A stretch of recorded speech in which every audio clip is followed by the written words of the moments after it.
Hello रजा बेटा, शाम बखैर। माफ़ी चाहता हूँ आपको डिस्टर्ब किया।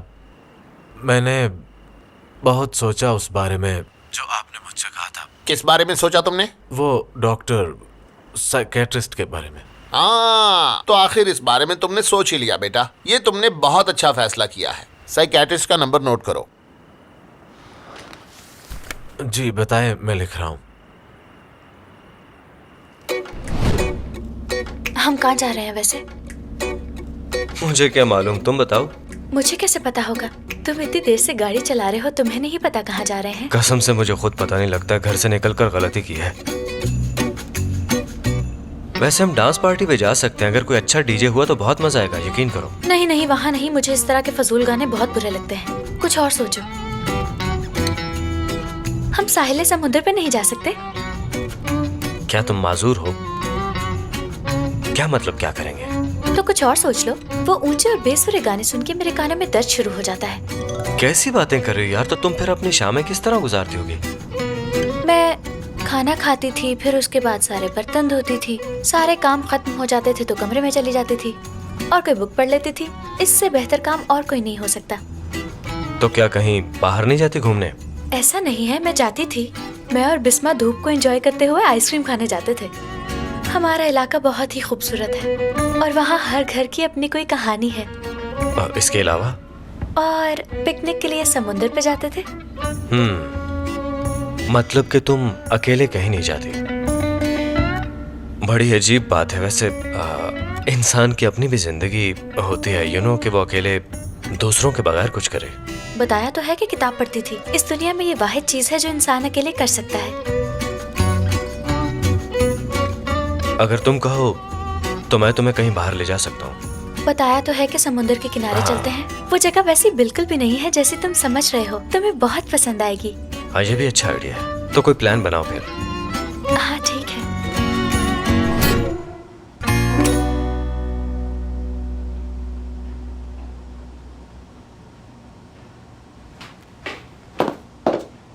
अल्लाह अल्लाह, कहाँ चली गई वो कंघी? कहीं भी नहीं मिल रही। खालदा आंटी, आप रिलैक्स हो जाएं, वो कंघी यहीं कहीं होगी। खालदा मैडम, मैंने वो कंघी पूरे घर में ढूंढ ली है मगर कहीं नहीं मिल रही। अच्छा ठीक है, तुम जाके ढूंढती रहो। ओह, हफ्सा की कॉल है।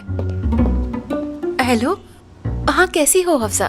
तुम्हारी कंघी ढूंढ रहे हैं लेकिन मिल नहीं रही।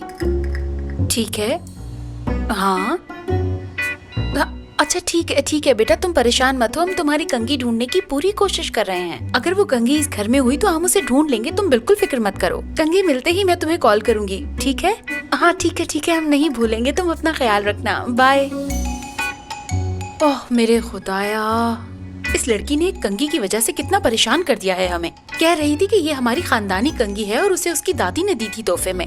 भाई जाहिर है वो कंघी उसकी दादी ने उसे दी है, वो उसके लिए बहुत बेशकीमती होगी। यहीं कहीं होगी, मिल जाएगी। फिर से उसी की कॉल है। हेलो, हाँ हफ्सा बेटी बोलो। क्या? देखो बेटी, अगर वो कंघी हमारे घर में है तो मिल ही जाएगी। तुम तो ऐसे बात कर रही हो कि जैसे वो कंघी हमारे पास है और हम तुम्हें देंगे नहीं। हम इतने गए गुजरे नहीं है कि एक कंघी के पीछे अपने आप को चोर बना ले। इस तरह की बात करने से पहले तुम्हें सोचना चाहिए कि तुम किससे बात कर रही हो। जैसे ही वो कंघी मिलेगी मैं तुम्हें बता दूंगी, ठीक है? क्या हो गया? हाँ ठीक है, जैसे ही वो कंघी मिलेगी मैं तुम्हें जरूर बता दूंगी। तुम तब तक अपना ख्याल रखना, मैं तुम्हें कॉल करूंगी, ठीक है? बाय। खालदा क्या हो गया है, थोड़ा सुकून कर लो। हम सब मिलकर उस कंघी को ढूंढते हैं, अगर मिल गई तो उसे वापस कर देंगे, वरना उससे माफी मांग लेंगे, कहेंगे नहीं मिली। तो फिर ढूंढे ना मोहसिन। अरे तुम सब अभी तक बैठे हुए क्यों हो? जल्दी जल्दी ढूंढो उस कंघी को, जल्दी। एक कंघी के लिए इतना तमाशा लगा दिया, सोने की है क्या? अल्लाह अल्लाह। चलो शाबाश, जल्दी देखो सोफे के नीचे ना हो कहीं। ये सोफा उठाना पड़ेगा, मुझे लगता है इसके नीचे है। कहाँ जा सकती है ये कंघी? अरे हर जगह देखो, कुर्सी के नीचे, टेबल के नीचे कंघी है, कोई सुई तो नहीं? Nereye kadar pembe rüyalar anlasana artık farklı dünyalar kalbin kırık olanlara। यही जगह क्यों, इसके बारे में कुछ बताओ ना। खूबसूरत है ये जगह और शहर की तरह यहाँ बिल्कुल भी बेसुकूनी नहीं है। समंदर बहुत खूबसूरत लगता है मुझे और देखो हवा कितनी ताज़ा है। हाँ, यहाँ आके मुझे बहुत सुकून मिलता है। देखो कितने अच्छे लोग हैं ये सब। शहर की तरह यहाँ किसी को भी जल्दी नहीं है जाने की। तो तुम यहाँ अपने भाइयों के बगैर कभी अकेली भी आई होगी ना? एक दफ़ा मैं ऑफिस से निकली तो बहुत थकी हुई थी मैं। जिस ऑफिस की गाड़ी में हम घर जाया करते थे वो अचानक से ख़राब हो गई और इस दिन हम सबको बस पे घर वापस जाना पड़ा।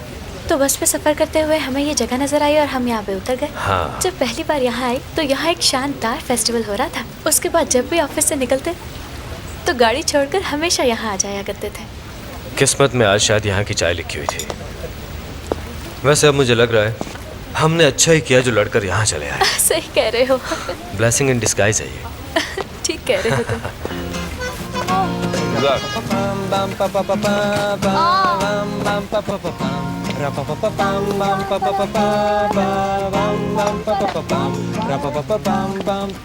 क्या ये गाना आता है तुम्हें? हाँ, मगर बताना ना किसी को।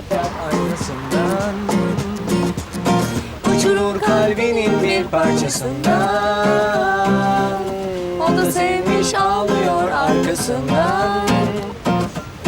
İyi olmak öyle zor, sınav başladı en başından. Alalam, kötünün yüzünden anla.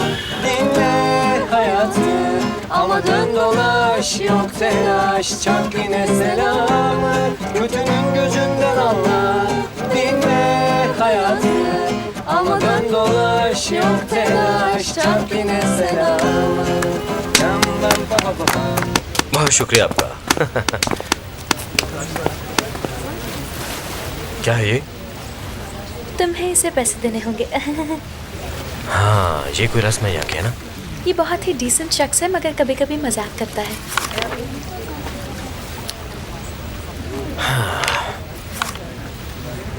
बहुत शुक्रिया आपका। कोई बात नहीं, कोई बात नहीं। आखिर आज के दिन के इख्तिताम पर इतनी लड़ाई और शोर शराबे के बाद हमें मुस्कुराने का मौका दे ही दिया किस्मत ने। किस्मत हमारे साथ है करीम, मगर ये जिंदगी वैसी नहीं है जैसी मैं चाहती थी। आयशा ये ना करो, आयशा वो ना करो, आयशा यहाँ ना जाओ, आयशा वहाँ ना जाओ, आयशा उससे मत मिलो। अगर तुम मुझसे मिली तो लोग बातें करेंगे। बस चुप करके सारा दिन घर पे बैठी रहो और टीवी देखती रहो। हाय, किसी को मेरी परवाह नहीं थी, ना ही कोई सोचता था। सब बस अपनी सुनाते थे। लेकिन लगता है अब सब बदल रहा है। तो फिर आज की रात ये जगह तुम्हारे नाम करते हैं। हाँ बिल्कुल। जब तक ये सारे लोग चले नहीं जाते हम यहीं पर रुकेंगे। हम सबसे आखिर में जाएंगे। ये हुई ना बात। ठीक हो गया।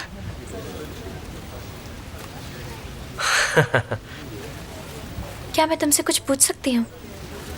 हाँ हाँ, कुछ भी पूछो बेधड़क होके। लिफ्ट में तुमने मुझे जो स्टोरी सुनाई थी क्या वो सच है? अरे नहीं, वो तो मैंने तुम्हें रिलैक्स करने के लिए खुद से बनाई थी आयशा।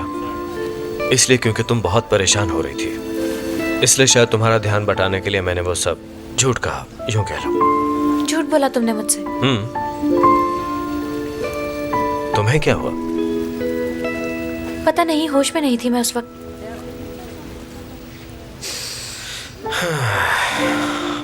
तुम लड़कियां हर चीज को कितना सीरियस ले जाती हो ना। तुम वाकई बेवकूफ हो।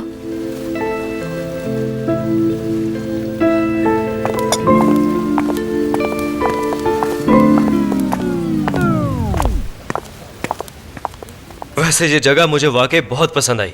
अब तो लगता है मैं और फुरकान यहाँ पर अक्सर आया जाया करेंगे। तुम्हारा शुक्रिया कि तुमने इतनी अच्छी जगह दिखाई मुझे। मुझे ये याद करवाने का शुक्रिया कि मैंने एक जंगली से शादी की है। क्यों, अब क्या हुआ? क्या तुम्हें नहीं पता कि मैं तुम्हें ऐसा क्यों कह रही हूँ? लेकिन अब मैंने क्या किया? क्या आयशा? बात है करीम, अभी भी तुम मुझसे पूछ रहे हो कि तुमने क्या किया? इससे तो बेहतर था मैं घर में आंटी खालदा के साथ ही बैठी रहती। कम से कम इससे तो कम ही बोर होती मैं। चलो अब उठो, आ जाओ अब।